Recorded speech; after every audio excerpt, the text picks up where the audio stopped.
I was with the program from its beginning at Penn.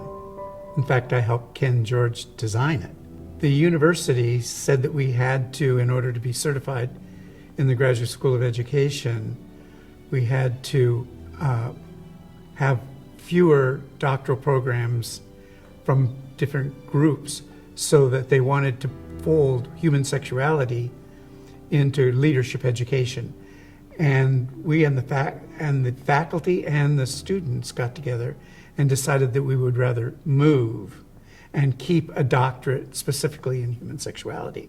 They courted us and gave us then full ability to design the program that we wanted. And so our proposal was totally accepted, and I led the program here to Widener.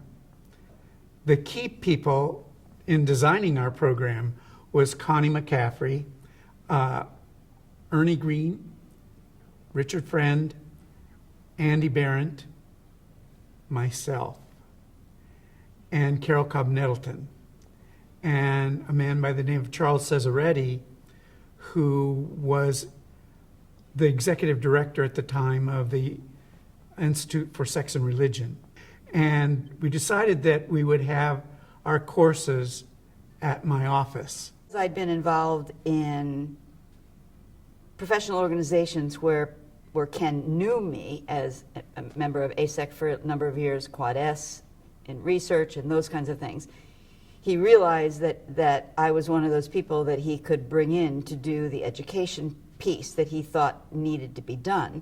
And we decided that we wanted to move out of the University of Pennsylvania, which in and of itself was certainly a nice facility, but in many ways it was extremely expensive because it was an Ivy League school. We were all involved in ASEC and also the Society for the Scientific Study of Sexuality.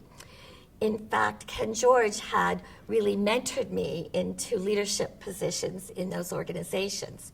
So I thought very highly of them, and we interacted quite a bit professionally. And interestingly enough, Connie McCaffrey, when we were in Paris at a World Association of Sexuality conference, offered me a position to become a faculty member in teaching research for the program. Dr. Harold Leaf, who was also a pioneer in sexology, he was involved in the program. So this program had a very strong foundation with really key people in the field of sexology. I was at a sexuality conference and I saw a position was open at Widener University in their graduate programs in human sexuality looking for a new director. And I at the time was directing a doctoral program in leadership studies, and I previously had had many years of sex education experience, so I thought, hey, that sounds like fun. And I applied and I was hired as the director of the programs. I recall so clearly saying, I can't think of an area of human life that on the one hand is so often associated with pain and assault and violence, and on the other hand is so possibly capable of pleasure and ecstasy and connection, and that we do less to help anybody with. And that there was a graduate program that was training people in sex education and sex therapy, and that I could help grow it was very exciting. I first connected with the Center for Human Sexuality Studies as a student back when the program was at the University of Pennsylvania. I worked with Bill Staten at Central Baptist Church and connected with him there, and finished my master's degree in social work. And in my work there, realized how poorly folks in the human services actually addressed sexuality, especially with adolescents. And in a conversation with Bill one day, he said, "You should consider going through this doctoral program at Penn." And I'd never heard of it. And so I looked it up and ended up going through as a student and graduating from Penn. And then when the program came to Widener University, I worked with Dr. McCaffrey, teaching with her in some of the education methods courses. From the very beginning, we really tried to frame the program in a way that integrated it into the university system And when we became our own academic unit as part of the School of Human Service Professions, and then I had the opportunity to lead the unit for 3 years in that process, it was a really exciting time. I first met Bill Staten probably in 2000 or so. Bill and I were on the board of the Mainline Youth Alliance, which is a youth group in Wayne, Pennsylvania. And I was the youth member of the board, and Bill was one of the board members because the group met at his church. When I went to graduate school, Bill convinced me sexuality is what I needed to study. I went through the program, and after doing some work as a community health educator and doing some work on HIV intervention research, I joined the faculty at Widener. And then one of the first things we did when we moved to Widener was to develop the dual degree program. So we developed a dual degree program with psychology, social work, and adult education. And that was a big boon. The other thing that I think was a very important positive change was that we moved to a weekend program where a student could take one course and it would only involve 2 weekends. What it did was then broaden the scope of where we could draw our students from. So we had students flying in from Canada, from the West Coast, from the Midwest, from the South, that would fly in for our courses. We've worked really hard to recruit more diverse folks into the field of human sexuality through the program. ISRC, I serve as a research scientist, which basically means I'm responsible for thinking about and enacting projects that increase access to sexual rights and information about how to access sexual rights for a general community. I think what I enjoy most about sexuality research is that it acknowledges from its base that there is way more that we have yet to understand about sexuality as it lives and breathes in real time.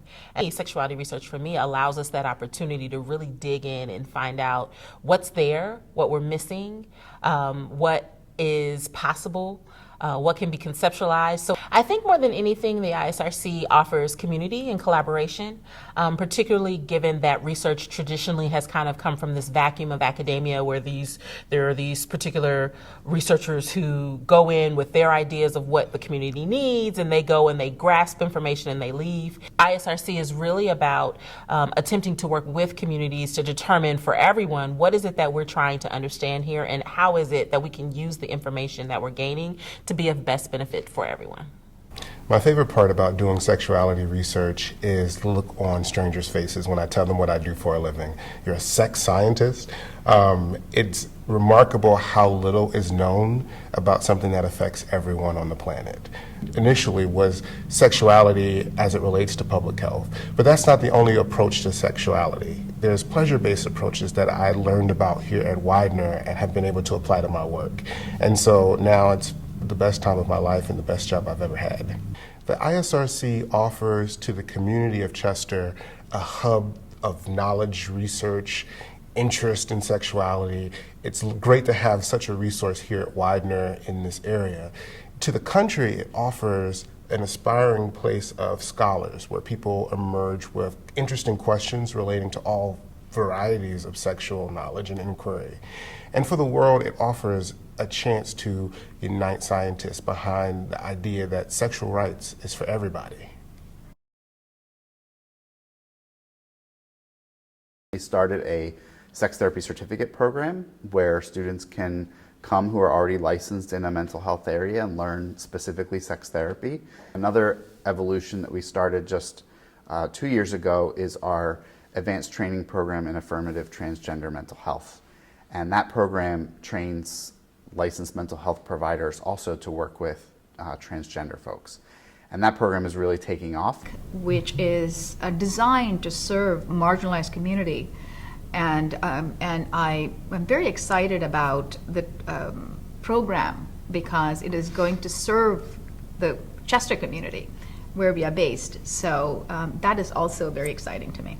Our field has been primarily white in terms of leadership and recognition, and we have graduated many people of color. I think we have about 18% of our students are African American and Latino primarily, or Latinx.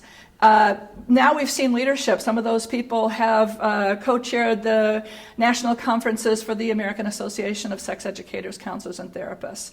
Some of those women of color have formed a Women of Color Sexual Health Consortium by adapting our curriculum, trying to be anti-racist, taking social justice as a real priority. After I graduate the program, my hope is to be able to go back home, which is in Greece, and start my own institute there. My plan is to provide therapy, sex therapy for individuals and couples, but also my ultimate goal is to create a center that provides education to professionals, with that being either medical professionals or psychologists or any other professionals really around sexuality, and at the end of the road probably do some research. I think people who are from faith communities as well as regular communities are really hungry for information about sexuality, both in their relationships and in their sexual function and treating dysfunction, and in helping them to get over a lot of the ignorance that pervades our culture. To expose people to education that doesn't have to be scary or negative or something that the average person can't have access to, the language. The more people we have out there, whether it be online, whether it be in the classrooms, whether it be in communities, whatever it is, the more people we have out there, the more people we can be exposed to and talk with and help them learn that the word sex doesn't have to be scary. It is so exciting to have the opportunity here at Widener to have a program where we're teaching people about sexuality. We're one of the only programs in the country, and to bring more and more faculty onto the team and to increase the number of students that we have so that we have more people out in the world changing the world is really an exciting